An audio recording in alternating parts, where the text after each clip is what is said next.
Well, hello there. I'm Cajun Living. Alright, let's talk about some of the equipment that I use. We'll start with these vine clips.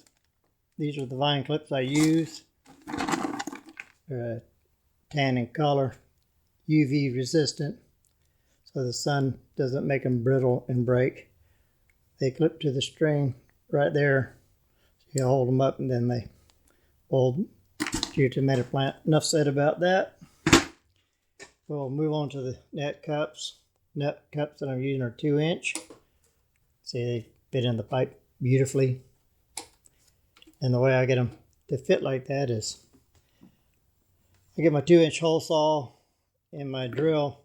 I turn the drill on and get an angle grinder and just grind this down until I get that perfect snap-in fit that I want.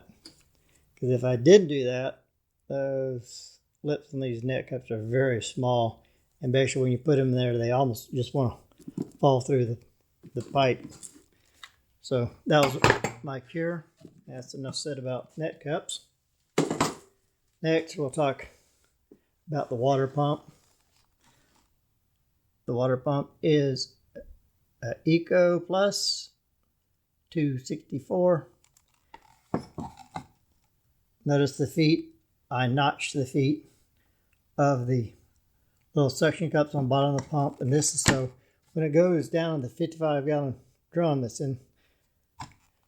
buried in the ground, and you want to get your pump up, if the suction cups are there, you basically pull the feet off before you get it up. There's some good suction cups, so I've learned to notch the feet so it's just a cushion. It's not a suction cup anymore. The air pump I use is a 20-watt air pump. I got these on eBay. Bought several of them. Never had one fail. They're real good, reliable pumps here. The air stone I use is a 2-inch. It's a can type. That's basically what it looks like. Air stone. I run this thing 6 inches underwater with that air pump. It bubbles just fine, and it's bubbling right at the return of the water, so the water gets good and aerated. My Dutch buckets basically are a 2.5-gallon bucket that I cut a 3-inch hole in the top. Then I just cut the lid in half, so I have 2 halves. Then I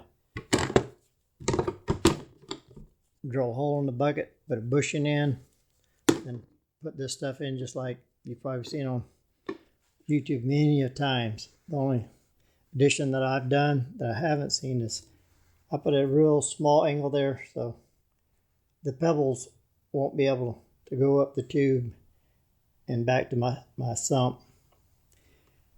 I also may run this a little higher than most people because I want to keep my Dutch buckets 1/3 full of water in case I have a pump failure or something, because this will be 100% solar powered in the future, and I can have a battery go out or something, and I'll have to rely on the water that's in there. The roots may get a little hot, but at least the plants won't be starving to death. I'll also do this cut because I do not run any type of netting in here to keep the rocks out of this tube. I just basically have that in there, flip up the rocks, put tinfoil over it, put 1/2 on, another half on. I actually have the tinfoil make a little groove so it actually runs to the plant. So I use the tinfoil as something to block sun that will be coming through these lids, so I won't get algae buildup on my clay pebbles. And also the way I attach my water lines to this, I just drill a 1/4-inch hole in 1/2 the lid and just put my water line. Then I use the tinfoil just to direct my water however I want to go to my plants stuff. Basically, that's a rundown on my basic hydroponic setup. As far as the equipment that I use, I'll get into how I mix the fertilizer and other stuff as I go. Hope you enjoyed the video. Thank you for watching.